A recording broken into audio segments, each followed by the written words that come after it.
উদাহরণস্বরূপ গতির বিষয়ে ধরো, ব্যবহারিক সত্তার উহা নিত্য সহচর, উহা কিন্তু সেই সার্বভৌম পারমার্থিক সত্তা সম্বন্ধে প্রযুক্ত হইতে পারে না। প্রত্যেক ক্ষুদ্র অণু জগতের অন্তর্গত, প্রত্যেক পরমাণু সর্বদাই পরিবর্তনশীল এবং গতিশীল, কিন্তু সমষ্টি হিসাবে জগৎ অপরিণামী, কারণ গতি বা পরিণাম আপেক্ষিক ভাবমাত্র। আমরা কেবল গতিহীন পদার্থের সহিত তুলনায় গতিশীল পদার্থের কথা ভাবতে পারি।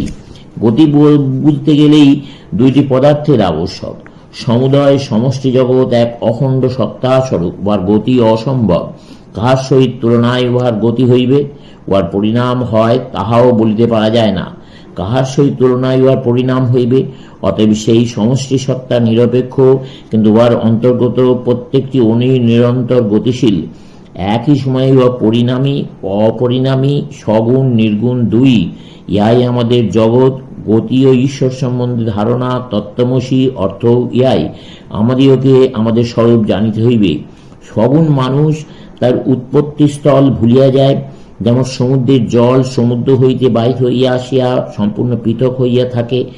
এইরূপ আমরা সগুণ হইয়া, ব্যষ্টি হইয়া আমাদের প্রকৃত স্বরূপ ভুলিয়া গিয়াছি। আর অদ্বৈতবাদ আমাদিওকে এই বিভিন্ন রূপে প্রতীয়মান জগৎ পরিত্যাগ করিতে শিক্ষা দেয় না। উহা কি তা বুঝিতে বলে। আমরা সেই অনন্ত পুরুষ, সেই আত্মা। আমরা জল স্বরূপ, আর এই জল সমুদ্র হইতে উৎপন্ন। উহার সত্তা সমুদ্রের উপর নির্ভর করিতেছে, আর বাস্তবিকই উহা সমুদ্রের অংশ নয়, উহার তো সমুদ্র স্বরূপ।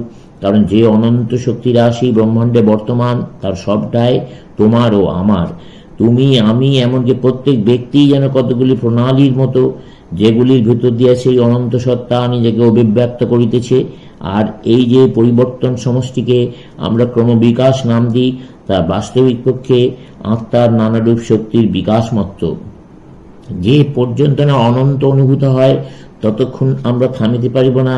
আমাদের সকল শক্তি, জ্ঞান ও আনন্দ ধীরে ধীরে বিকশিত হইয়া অনন্ত স্বরূপ লাভ করিবে। অনন্ত সত্তা, অনন্ত শক্তি, অনন্ত আনন্দ আমাদের মধ্যেই রহিয়াছে। ওইগুলি যে আমরা অর্জন করিব তাহা নয়, ওইগুলি আমাদের ভেতরেই রহিয়াছে, প্রকাশ করিতে হইবে মাত্র। অদ্বৈতবাদ হইতে এই এক মহৎ সত্য পাওয়া যাইতেছে, এবং ইহা বোঝা বড় কঠিন। আমি বাল্যকাল হইতে দেখিয়া আসিতেছি, সকলেই দুর্বলতার শিক্ষা দিতেছে।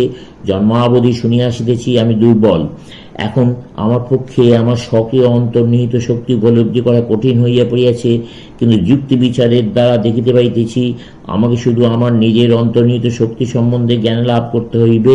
তাহা হইলেই সব হইয়া গেল। এই জগতে আমরা যে জ্ঞান লাভ করি তা কোথা হইতে আসে? ও আমাদের ভেতরেই রইয়াছে। কোনো জ্ঞান কি বাহিরে আছে? আমাকে এক বিন্দু দেখাও তো। জ্ঞান কখনো জড়ে ছিল না, উহা বরাবর মানুষের ভেতরেই ছিল। জ্ঞান কেউ কখনো সৃষ্টি করে নাই, উহা মানুষ উহা আবিষ্কার করে, ভেতরে কি উহাকে বাহির করে, উহা ভেতরেই রইয়াছে। এই যে ক্রোশব্যাপী বৃহৎ বটবৃক্ষ, তা ওই সর্ষপ বীজের অষ্টমাংশের তুল্য। একটি ক্ষুদ্র বীজে ছিল মহাশক্তি রাশি উহার ভেতরে নিহিত রইয়াছে। আমরা জানি একটি জীবাণুকোষের ভেতর সকল শক্তি, প্রখর বুদ্ধি কুণ্ডলীকৃত হইয়া অবস্থান করে।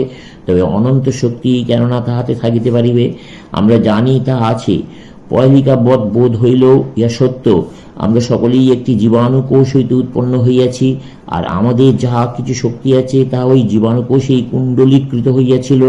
তোমরা বলিতে পারো না উহা খাদ্য হইতে প্রাপ্ত। আশিকৃত খাদ্য লইয়া খাদ্যের এক পর্বত প্রস্তুত করো, দেখো তাহা হইতে কি শক্তি বাহির হয়। আমাদের ভেতর শক্তি পূর্ব হইতেই নিহিত ছিল, অব্যক্তভাবে, কিন্তু ছিল নিশ্চয়ই। অতএব সিদ্ধান্ত এই, মানুষের আত্মাতেই অনন্ত শক্তি রহিয়াছে। মানুষ উহার সম্বন্ধে না জানিলেও উহা রহিয়াছে, কেবল জানিবার অপেক্ষা মাত্র। ধীরে ধীরে ওই অনন্ত শক্তিমান সত্তা যেন জাগরিত হইয়া নিজ শক্তি সম্বন্ধে সচেতন হইতেছে। আর যতই সে এই জ্ঞান লাভ করিতেছে, ততই তার বন্ধনের পর বন্ধন খসিয়া যাইতেছে, শৃঙ্খল ছিঁড়া যাইতেছে। আর এমন একদিন অবশ্য আসিবে, যখন এই অনন্ত জ্ঞান অনুভূত হইবে, তখন জ্ঞানবান ও শক্তিমান হইয়াই মানুষ দাঁড়াইয়া উঠিবে। এসো আমরা সকলে সেই অবস্থা আনয়ন করিবার জন্য সাহায্য করি।